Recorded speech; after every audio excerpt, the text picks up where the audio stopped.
आज हम गीता अध्याय 16वें का षोडशो अध्याय का पूरा संक्षिप्त से सार का वर्णन करते हैं।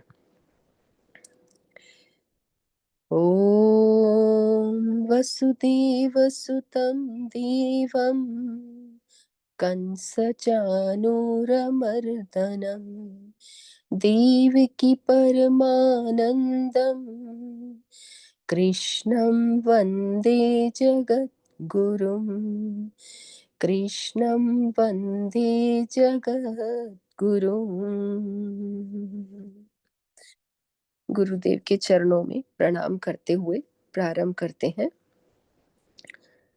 इस अध्याय का नाम है दैवासुर संपद विभाग योग।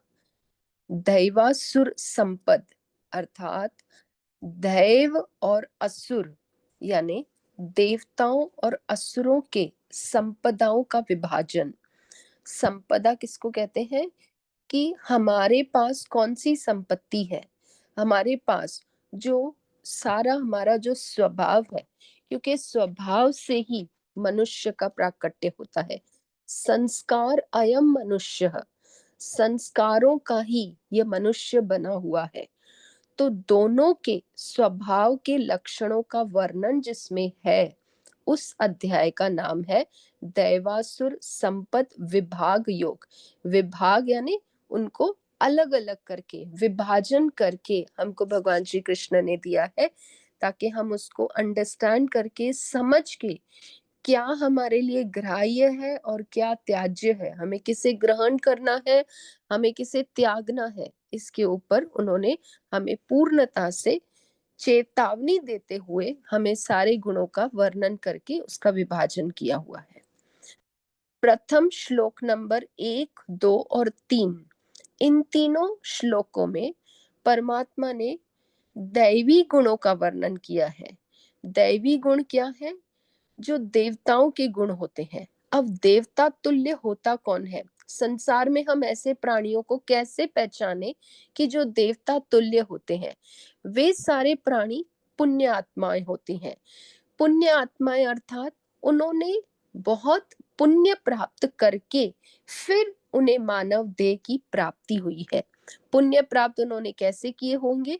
या तो वे देव योनि में रहे होंगे, पहले कहीं देवता की योनि को प्राप्त करके अब एक और समय उन्हें प्राप्त करवाया है, एक और अवसर प्रभु ने प्राप्त कराया है मानव देह देकर, कि अब वह अपना और मुक्ति का मार्ग आगे, अपने मुक्ति के मार्ग पर आगे वे चल सके। द्वितीय, श्रेष्ठ कुल में उनका कहीं ना कहीं जन्म हुआ होगा, संतों के घर में संतों का कोई संग प्राप्त हुआ होगा, पर उस प्राप्ति में उन्हें मुक्ति नहीं मिली होगी और उसी अपनी श्रृंखला को आगे बढ़ाते रहने के लिए उनको फिर से पुनः मानव देव की प्राप्ति हुई होगी। ऐसे योनियों से जो आए हुए हैं, या तो पहले उन्हें मानव देव ही मिला होगा या देवता तुल्य योनि मिली होगी। उन योनियों से वे गुजरते हुए जब फिर से इस मानव देव में आते हैं, तो उनके भीतर ऐसे सत्वगुण से युक्त हमें लक्षण दिखाई देते हैं, जिन्हें हम देव असुर देव के सारे देवता के तुल्य उनके सारे स्वभाव का स्वरूप होता है। वे क्या है? हम लोग ने पूर्णता से पहले श्रवण भी किया है, शॉर्ट में उन्हें और अच्छे से समझ लेते हैं। अहिंसा। अहिंसा क्या है? कि हर जीव में इस तरह से विचार करना कि यह जीव स्वयं मैं हूं, अगर मुझे कष्ट हो सकता है तो उस सामने वाले जीव को भी उतना ही कष्ट हो रहा होगा। इस तरह से हर जीव के भीतर उस दुख को स्वयं अनुभव करें तो हम कभी भी हिंसा की ओर प्रेरित नहीं हो सकते। समंजस, सारा जीवन ही समंजस में चलाएं, समता में चलाएं। समंजस बुद्धि, समंजस विचार, समंजस क्रियाएं, समंजस चेष्टाएं, यानी समंजस क्या है, जो भगवान श्री कृष्ण ने हमें द्वितीय अध्याय में समबुद्धि बताया था कि समता के साथ अपना सारा आचरण करना। तो हमारा जो भी आचरण है, जितनी क्रियाएं हैं, चेष्टाएं हैं, जितना हम कर्म योग करते हैं, वह सब हम समबुद्धि के साथ करें, सत्यता के साथ, धर्म युक्त, न्याय युक्त, पूर्ण मर्यादा के साथ पालन करते हुए सबके साथ मृदुभाषी रहें। यह हो गया हमारा व्यवहार। लेकिन अपने भीतर भी स्वयं को श्रेष्ठ बनाने के लिए यम और नियम का पालन करें। षटक संपत्ति जो साधन है, उन सब साधनों पर विचार करें और अपने आप को अधिकारी बनाएं। अष्टांग योग का पालन इत्यादि करें। इस तरह से बाहर व्यवहार का भी डिसिप्लिन हो और स्वयं का भी एक डिसिप्लिन हो, एक अनुष्ठान हो।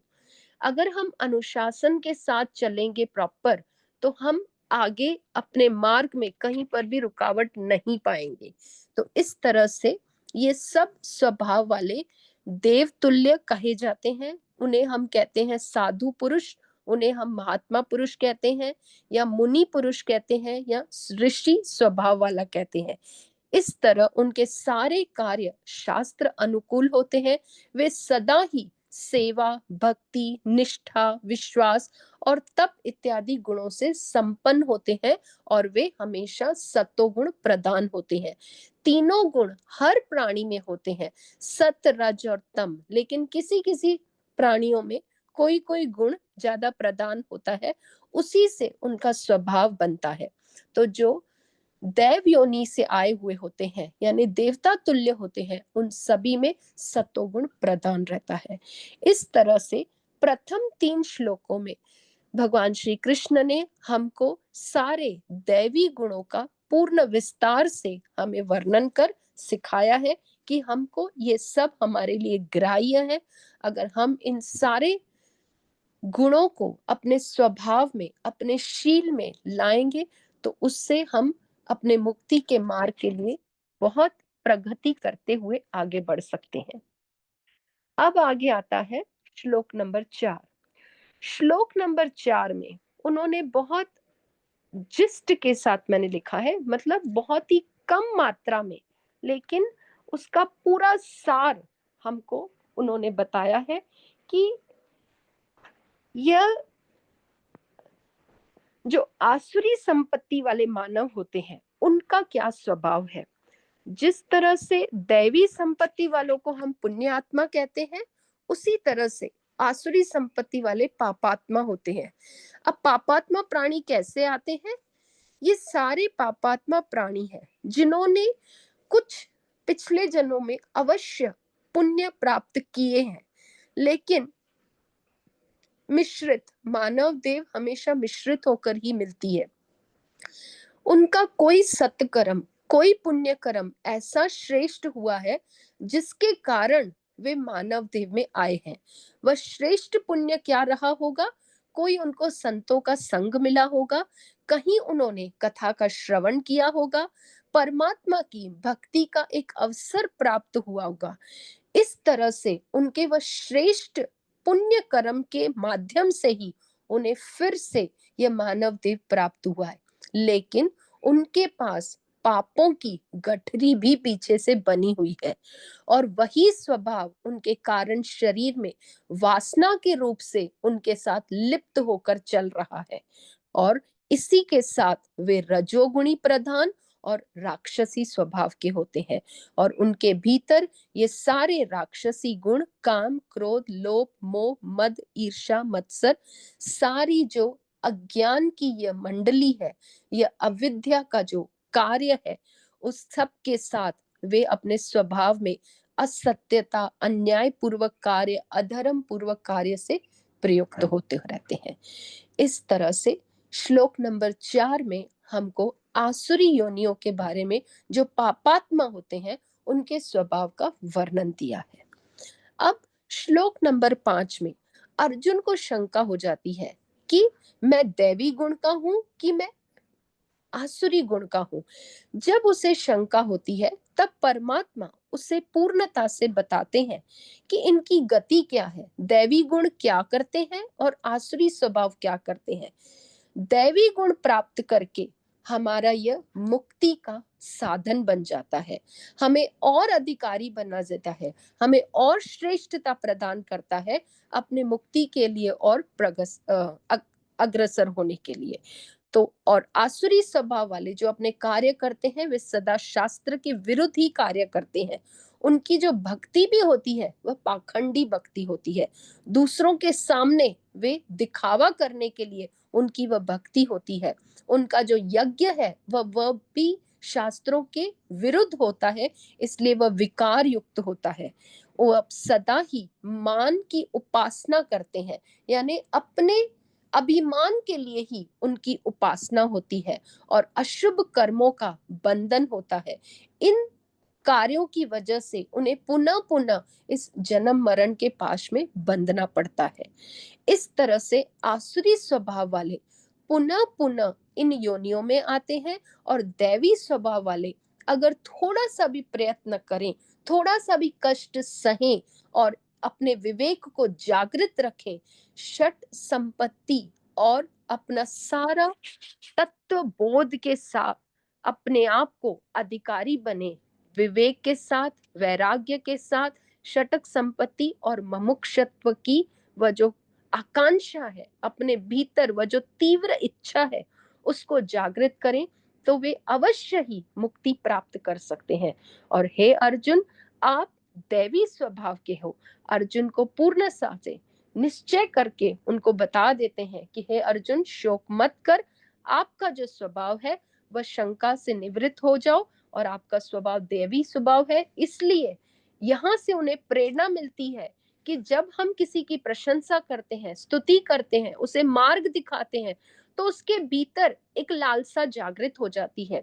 तो अर्जुन को इस तरह से परमात्मा यहाँ पर पूर्णता से निश्चय पूर्वक उसे बताते हैं कि तेरे भीतर दैवी गुण है, सत्वगुण प्रदान है, थोड़ा सा ही अगर प्रयत्न करोगे तो मुक्ति का द्वार खुला है हे अर्जुन।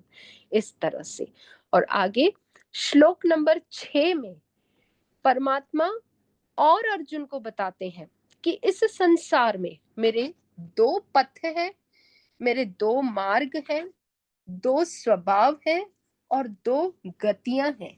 ये क्या क्या है उनका और विस्तार से वर्णन करते हैं। दो पथ, कौन से दो पथ हैं? एक प्रवृत्ति मार्ग और एक निवृत्ति मार्ग। प्रवृत्ति मार्ग क्या है?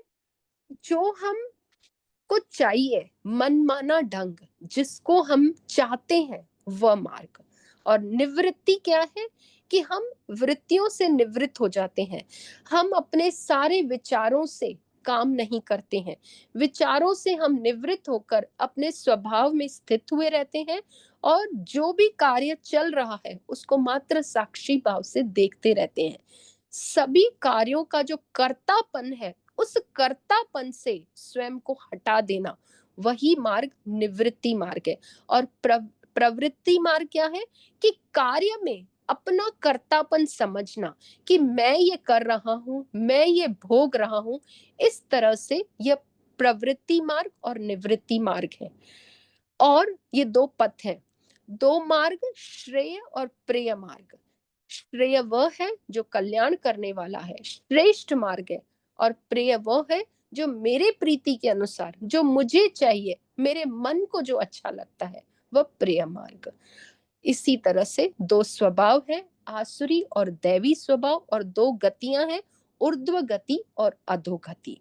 इन सब को समझ के अपने भीतर विवेक जागृत करके कि मुझे क्या पकड़ना है और क्या छोड़ना है, कौन से पथ पर मुझे चलना है, कौन से मार्ग पर मुझे अनुसरण करना है और अपना शील बदलना है, अपना स्वभाव बदलना है, और उस गति के साथ हमको प्रस्थान करते हुए आगे बढ़ते जाना है। श्लोक नंबर 7 में अब परमात्मा पूर्णता से आसुरी वृत्तियों का विस्तार से वर्णन कर रहे हैं कि आसुरी वृत्तियां कहां से उत्पन्न होती हैं, उनकी जड़ क्या है, उनका मूल कारण क्या है। और वह है अज्ञान, अविद्या। ये जो अज्ञान है, अविद्या है, इसके कारण ही वह वेद को नहीं जान पाते, उस वेद को नहीं समझते। किस किस वेद को नहीं समझ सकते? एक शुद्धता, शुद्ध क्या है, अशुद्ध क्या है, जड़ क्या है, चेतन क्या है, नित्य क्या है, अनित्य क्या है, सत्य क्या है, असत्य क्या है, आत्मा क्या है, अनात्मा क्या है। जिसके भीतर यह विवेक नहीं जागृत होता इन चारों चीजों को समझने की, कि संसार में क्या ठीक है, क्या गलत है, क्या नित्य है, क्या अनित्य है, क्या जड़ है, क्या चेतन है, क्या शुद्ध है, क्या अशुद्ध है, कौन सी चीज ग्राह्य है, कौन सी चीज त्याज्य है, कौन सी चीज आत्मा है और कौन सी चीज अनात्मा है। जिसके भीतर ये विवेक नहीं होता वही अविद्या मानी जाती है, उसी को अज्ञान कहा जाता है। और जो इस अविद्या और अज्ञान से ग्रसित होता है उसे आसुरी कहा जाता है। और जिसके भीतर थोड़ा सा भी विवेक होता है, थोड़ी सी भी समझ होती है कि मुझे क्या करना है और क्या नहीं करना है, उसको दैव स्वभाव कहते हैं। श्लोक नंबर 8 में इन सबका, ये जो आसुरी स्वभाव वाले हैं वो क्या समझते हैं कि जगत का आधार कहाँ से हुआ है, इसका सिद्धांत क्या है, इसका दर्शन क्या है, किस से यह सारा संसार उत्पन्न होता है। उनकी धारणा क्या होती है? असत, जगत असत से उत्पन्न हुआ है, वह अनीश्वर है और इसका प्राकट्य मात्र नर मादा की तरह उनके संयोग से ही हुआ है। और ये दर्शन चार्वाक दर्शन की तरह उनका चलता रहता है। श्लोक नंबर 9 में आसुरी मानव क्या है उसका विस्तार से वर्णन किया है कि आसुरी मानव कैसे होते हैं। जैसे संसार में वेस्ट चीज होती है जिसको हम थ्रो करना चाहते हैं, जिसको हम कभी भी ग्रहण नहीं करना चाहते, उसके बारे में हमको बता रहे हैं परमात्मा कि ये जो होते हैं ये संसार में सारे अल्प बुद्धि वाले होते हैं। ये संसार में इस तरह से अपने आप को तो नष्ट करते ही है, दूसरे लोगों को भी अपने साथ मोहित करते हैं। इसलिए ऐसे लोगों की कभी भी संगति नहीं करनी चाहिए।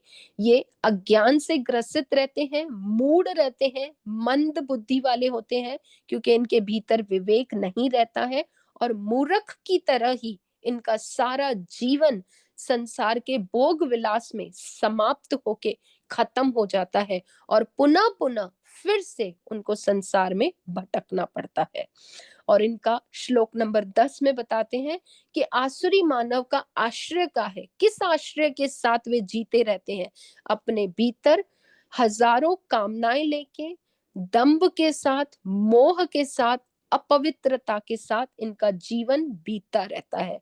और श्लोक नंबर 11 और 12 में उनकी चिंताओं का विचार आया है कि ये अनेकों अनेक असंख्य चिंताओं के साथ घिरे रहते हैं और उनका जो मन होता है वह इतना चंचल होता है, अगर उनको बोलोगे कि कुछ समय प्रभु का ध्यान कर ले तो वो कभी भी नहीं कर पाते हैं। इसलिए भजन भी बनाए जाते हैं कि प्रभु का बैठ और ध्यान कर ले। तो उनका मन इतना चंचल रहता है कि वो क्षण भर के लिए भी आंखें बंद करके नहीं बैठ सकते, क्योंकि उनके भीतर वह विचार असंख्य रूप से उनके ऊपर भवंडर की तरह छाए रहते हैं और क्षण भर में ही वो अपने नेत्र खोल देंगे। अपनी चेष्टाओं के साथ वे भीतर अशांत रहते हैं और काम, क्रोध, वासना, चाहना, तृष्णा, इन सभी के साथ ग्रसित होते रहते हैं और अन्याय के साथ अपने जीवन बिताते रहते हैं। अधर्म के साथ अन्याय पूर्वक वे धन का संग्रह करते हुए शास्त्र विरुद्ध सारे कार्य करते हैं। उनकी भक्ति भी होगी, उपासना भी होगी, तो वह भी शास्त्र के जैसे हम विधि पूर्वक कार्य करते हैं उसके वे हमेशा विरुद्ध होकर कार्य करते रहेंगे। तो अपने उनके सिद्धांत बनते हैं, अपने उनके दर्शन बनते हैं, अपनी उनकी धारणाएं होती हैं, वे भिन्न भिन्न योजनाएं बनाते हैं, अलग अलग उनकी लालसाएं होती हैं। इस तरह से श्लोक नंबर 11 और 12 में उनकी चिंताओं का पूर्ण विस्तार से वर्णन किया है। और 13वें श्लोक में उनके धन की लालसा में वो किस तरह से पागल होते हैं, इस तरह से उनका स्वभाव बताया है कि वे नित्य घोषणा करते रहते हैं कि उनके पास संसारी भोग कितना ज्यादा है, और उसी में वे पागल की तरह उसी के अंदर भटकते रहते हैं। जैसे एक मूर्ख पुरुष होता है, अपने ही विचारों में डूबा रहता है, अपने ही अंदर भीतर ही भीतर उस स्वप्न की दुनिया में चलता रहता है। श्लोक नंबर 14 में उन्होंने बताया है कि इनका जो स्वभाव रहता है वह किस तरह से रहता है, सदा ही हिंसा युक्त होता है, पूर्णता से विपरीत दैवी गुण वाले अहिंसा पूर्वक सारे कार्य करते हैं, और इनका हर क्षण हिंसा में ही बीतता है। क्रूर वचन बोलना, दुष्ट कार्य करते रहना, अधर्म का पालन करते रहना, यानी उनकी हर क्रिया में, हर वाणी में उनका वह हिंसा झलकती रहती है, और वे दंड के साथ सबको अपने अधीन करते रहते हैं, सदा ढींग हारते रहते हैं और अपनी श्रेष्ठता का वर्णन करते रहते हैं। श्लोक नंबर 15 और 16 में इसी श्रेष्ठता को, उनका घमंड, उनके भीतर वह जो अभिमान है, वह जो दंभ है, वह अपने धन को लेकर होता है, अपने बड़े कुटुंब को लेकर होता है। वे जितने भी धर्म के कार्य करते हैं, यज्ञ के और इत्यादि, जो भी कुआं बावली इत्यादि बनाना, वे जो उनके कार्य होते हैं वे भी सब अभिमान युक्त होते हैं, रजोगुण पूर्वक होते हैं, और वे मोह के पाश से बंधे हुए ये कार्य करते हुए अधोगति को प्राप्त होते हैं। श्लोक नंबर 17 से लेकर 20 तक उनके इस पूर्ण मनमाने आचरण का जो ढंग है उसको उन्होंने बताया है कि वे, उनका जो भी कार्य होता है मनोराज्य होता है, मुझे जो चाहिए, मुझे जो अच्छा लगता है, मेरा जो स्वार्थ है वह स्वार्थ पूर्वक उनका कार्य होता है। और इसी के साथ वे हमेशा गुरु और परमात्मा के साथ द्वेष करते हैं। अगर उनको कुछ सत्संग की बातें बताएं, कुछ परमात्मा की बातें बताएं, शास्त्र के प्रमाणों को देकर बताएं, तो वे और उल्टा क्रोधित हो जाएंगे, हमारे साथ द्वेष करेंगे और हमारी बातों को आनाकानी करते रहेंगे। इसीलिए वे शास्त्र प्रमाण की जो विधि होती है उसके उल्टा ही सारे कार्य करते रहते हैं और भिन्न भिन्न आसुरी योनियों में भटकते रहते हैं। परमात्मा उनको बारंबार उन्हीं योनियों में भटकाते रहते हैं, क्योंकि उन्होंने कभी भी शुद्ध कार्य नहीं किए हैं, सदा ही पापाचार का आचरण किया हुआ है। इसलिए उनका मुक्ति का द्वार कभी खुल ही नहीं सकता। तो यहाँ पर भगवान श्री कृष्ण चेतावनी दे रहे हैं कि जो भी कार्य करें हम शास्त्र के प्रमाण को लेकर ही कार्य करें। कई पंथ आ गए, कई धारणाएं आ गई हैं, कई सिद्धांत आ गए हैं, लोग भटक जाते हैं, निराशावादी हो जाते हैं कि क्या करें क्या नहीं करें, और इधर उधर भटक भटक के अपना जीवन ही समाप्त कर देते हैं, और पूर्णता से जिस तरह से हमें कार्य करना था, जो हमारा कर्तव्य है, उससे भटक जाते हैं। अगर अर्जुन को भगवान श्री कृष्ण नहीं प्राप्त होते तो वह भी मोहग्रस्त हो चुका था, और उसने क्या करना था, युद्ध से हट जाना था, और युद्ध से हट जाने के बाद वह पाप का भागी हो जाता, और उस पाप के कारण उसने अपना सारा जीवन भी नष्ट कर देना था, अपना स्वर्ग प्राप्ति जो थी वह भी नष्ट कर देनी थी, और पुनः जो उसे मानव देह प्राप्त होना था वह भी उसने नष्ट कर देना था। लेकिन अर्जुन के भीतर दैवी गुण थे, अर्जुन के भीतर वह पुण्यात्मा का स्वरूप था, वह अधिकारी शिष्य था। इसीलिए भगवान श्री कृष्ण ने स्वयं उसे विश्व रूप दर्शन अपना दिखाकर उसका मुक्ति का मार्ग आगे अग्रसर किया है। श्लोक नंबर 21 और 22 में इन सब के लिए हमें बार बार परमात्मा ने बताया है कि ये काम, क्रोध और लोभ, ये तीन चीजें ही हमारे नरक की द्वार है, जिससे हमको बचना है। जो आत्माएं इनसे रहित हो गई, जिसने समझ लिया कि ये तीनों से हमारा छुटकारा कैसे करना है, वह जुट गए इस साधना में कि इन तीनों को हमको त्याज्य है, इन तीनों से हमें दूर रहना है और हर क्षण कोशिश करनी है कि इन 3 विकारों से, काम से, क्रोध से और लोभ से अपने आप को बिल्कुल अलग करके रखना है, वही मुक्ति को प्राप्त कर सकता है। तो हर क्षण हमें विवेक के साथ जागृत होकर अपना जीवन व्यतीत करना है कि मैं इन काम, क्रोध और लोभ के कभी भी वशीभूत न हो जाऊं, क्योंकि जो इनके वश हो जाएगा वह नर्क के द्वार में गिर ही जाएगा और उसका पतन अनिवार्य है। अंतिम श्लोक नंबर 23 और 24 में परमात्मा हमको पूर्णता से हमें बता रहे हैं कि शास्त्र प्रमाण के साथ ही हर कार्य करना है। जैसे योग्य अगर दान भी दे रहे हैं तो योग्य पात्र होना चाहिए जिसको हम दान दें, योग्य परिस्थिति होनी चाहिए, हमारा शुभ संकल्प होना चाहिए, सदा ही अभिमान रहित होकर कार्य करते रहना चाहिए और शास्त्रों के अनुसार ही विधि पूर्वक सारे ब्राह्मणों के द्वारा जैसे वो बताते हैं उसी तरह से उनके यथार्थ वचनों को सुनकर उनके प्रमाणों में श्रद्धा रखकर हमें अपनी उपासना, भक्ति, जप, तप इत्यादि कार्य करने चाहिए। उसमें अपने तर्क वितर्क करके अपनी बुद्धि को भी भ्रमित ना करें और दूसरों को भी कभी मोहित ना करें और सदा ही शास्त्रों के अनुसार कार्य करते हुए कर्तव्य और अकर्तव्य को समझें और अपने ज्ञान के अनुसार, अपने विवेक के जागृति के अनुसार ही अपना हर क्षण, हर कार्य करते रहें।